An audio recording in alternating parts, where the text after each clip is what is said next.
Greetings.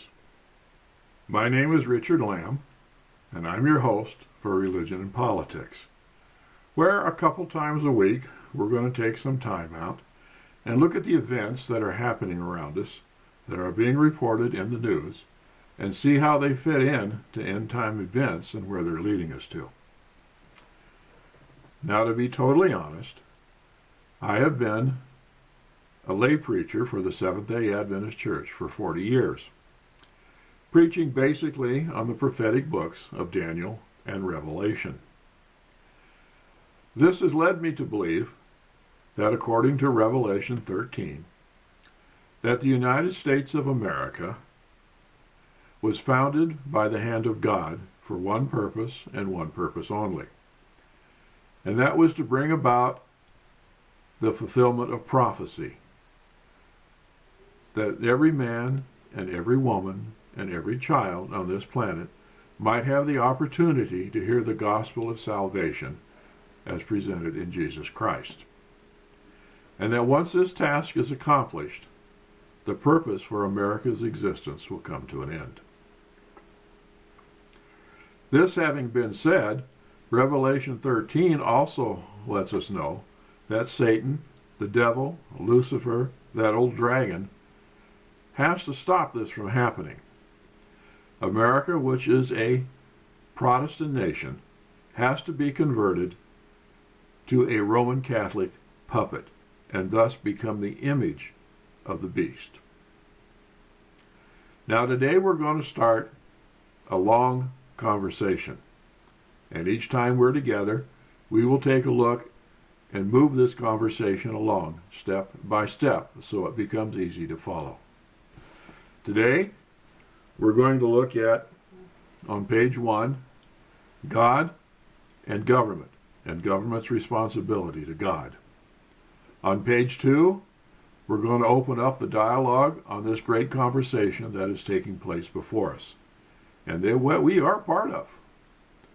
And on page 3, we're going to look at the beginning, how it all got started, where it's going, and how it's going to end. So let's take a minute, grab a hot drink, and when we come back, we'll start on page 1.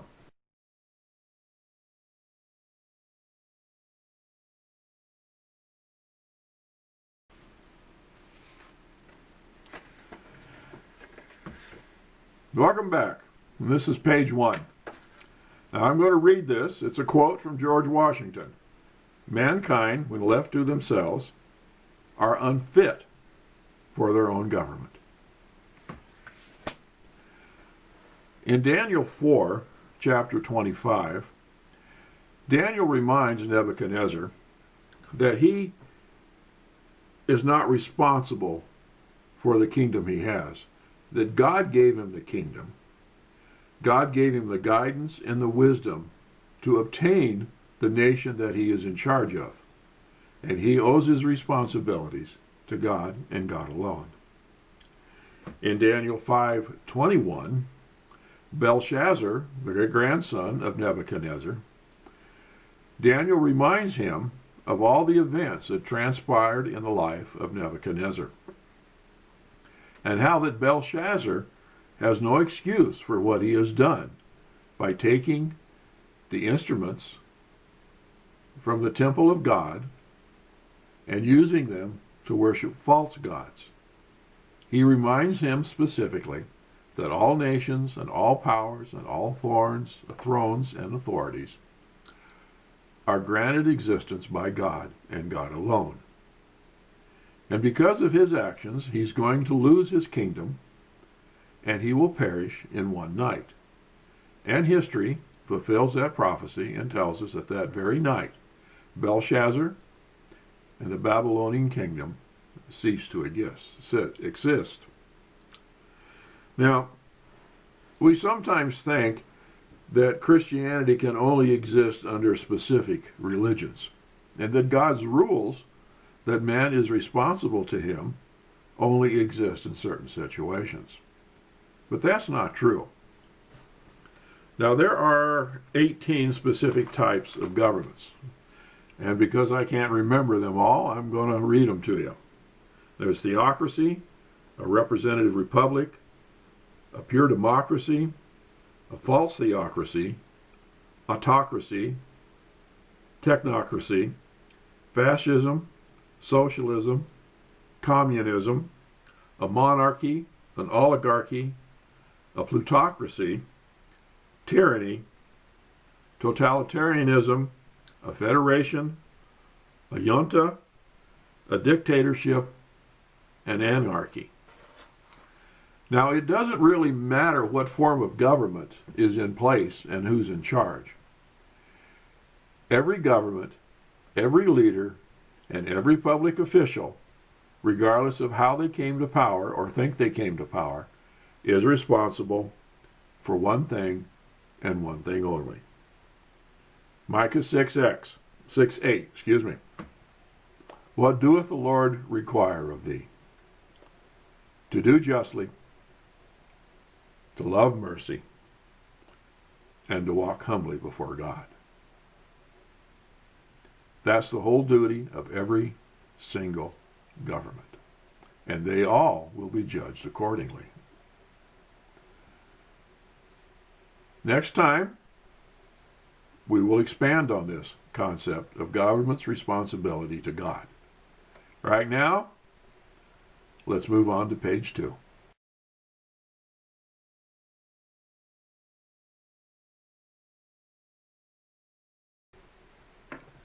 Page 2. The big conversation. Noah Chomsky, who was at the Department of Linguistics and Philosophy at MIT, said, "The general population doesn't know what is happening, and it doesn't even know that it doesn't know." Now, Mark Twain was very succinct, and he told us that we're not supposed to talk about religion and politics because it causes division. There are 3 classes of people. There are those that are highly political. Whether you be a Republican, a Democrat, or a Libertarian, or any other group, you have your own set of principles with which you say you live by. Now, the odds are you've never really sat down to determine whether those principles are worthy of your adherence. But irrespective of that, that's not what this video is about. What we're talking about is that as a Republican, a Democrat, or a Libertarian, you're not really interested in what the other parties have to say. You've got your own principles, and that's the way it is. Unfortunately, the same mindset is in religion.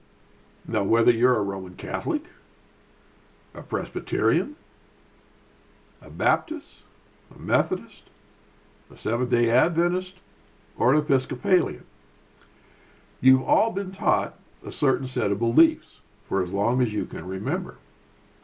And again, just like the politicians, you may or may not have actually sat down with Holy Scripture to determine whether or not your beliefs coincide with what Holy Scripture says.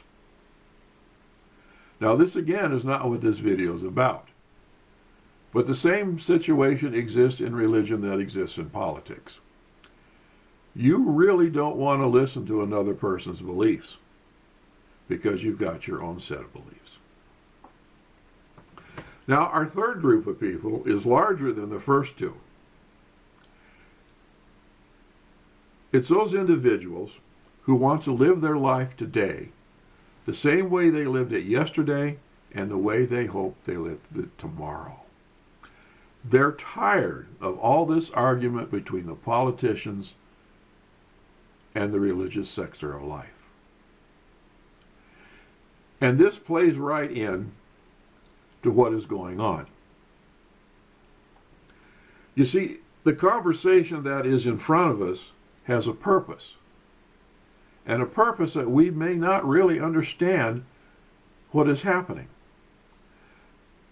Now, Hegel, who was a German philosopher, is credited with coming up with the concept of a Hegelian dialectic. Now, the word dialectic shouldn't throw you. All it means is conversation, and that's what we're talking about, is a conversation. But what this dialectic does is it gives form to what is going on. The dialectic starts out with a main premise. The premise, in this situation, is to destroy the United States of America, to change it from being a Protestant nation based on Protestant principles to becoming a puppet of the Roman Catholic Church. To do this, a thesis and an antithesis has to be set up, because there's no way in the world a Protestant nation will accept the concepts of Catholic social doctrine unless a situation is developed that they are willing to accept things they don't believe in to stop the argument. So we have a thesis and an antithesis. Now, the thesis, which has been pushed on us for generations, is that capitalism is bad, socialism is good, that nationalism is bad, and globalism is good. And this side of the conversation can only go on for so long until the people start saying, no, that's not what I want. And then develops the antithesis. And we see this very plainly today, that there is one group over here, which in time we will name and bring forth the leadership, that are presenting globalism and socialism as a wave of the future. There is the antithesis over here, which is fighting against him. And for 4 years, we have been witness to the most horrendous argument that in my lifetime, and I'm 76 years of age, we have ever witnessed. It has gotten to the point where violence has taken place in the street to force politicians to accept the new concepts of globalism and socialism.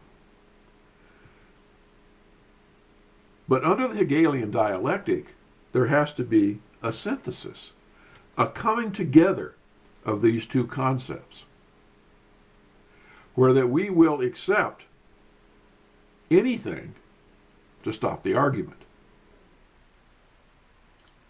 And that is what's taking place right now. That we are so tired of the argument, we are willing to accept things we would never have been willing to accept before. And as we go along, we will continue this conversation and expand upon it. But right now, let's take a little break and get ready for page 3.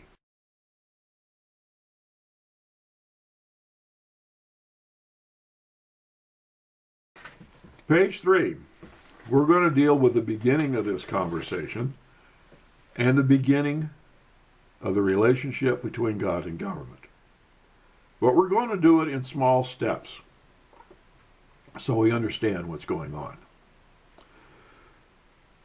Now, Marquis de Lafayette, who was in the American Continental Army under Washington, said this: "It is my opinion that if the liberties of this country, the United States of America, are destroyed, it will be by the subtlety of the Roman Catholic Jesuit priests, for they are the most crafty, dangerous enemies to civil and religious liberty. They have instigated most of the wars in Europe." Now, in and of itself, that's a rather strong statement. But as we go along, you're going to see what Mr. Lafayette said is absolutely true. We're not going to get to it all today, but we will get to it, and we will reference back. Now, in Revelation 13, we start a very amazing journey. A journey through both time and space, which I know many ministers have used many times to explain situations, but it is absolutely true. We're going to go back to the beginning and where this argument actually started. When was the beginning? I don't know. Astrophysicists and astronomers say that the universe is 13.8, 14 billion years old. I'm not going to argue with them because I'm not an astrophysicist or an astronomer. If the universe is indeed 13.8 to 14 billion years ago, then that's when the beginning was. That's when God brought everything into existence. This conversation we're starting about, we don't know the date it started, but we know how it started. And as we move forward, we're going to get into this very, very deeply. So there is no misunderstanding of how this conversation started. It started in heaven when Lucifer decided he wanted to be God. Now, I have no idea where heaven is. Now, I personally believe it's on the other side of the Orion Nebula, which is approximately 1,500 light years away and about 12 light years across, again, according to the astrophysicists. That's where I believe heaven is. And that's where this argument started. And as we go on, video by video, we are going to expand on this and bring it into complete view where nothing is hid. In the beginning, Genesis 1:1, was God. Now let's take a short break and we'll come back for our review.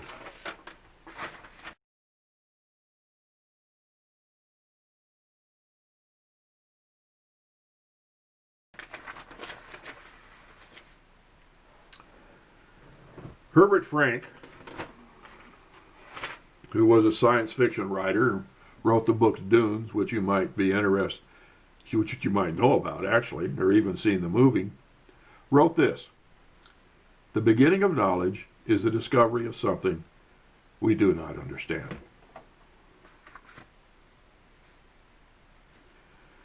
Now, it may seem that in these 3 pages, dealing with God and government, dealing with the great conversation, and the beginning of things started, that we've actually started 3 separate conversations. But in all reality, we haven't. We're just looking at the elephant from different angles. So until we meet again, enjoy the discovery, and God bless you, everyone.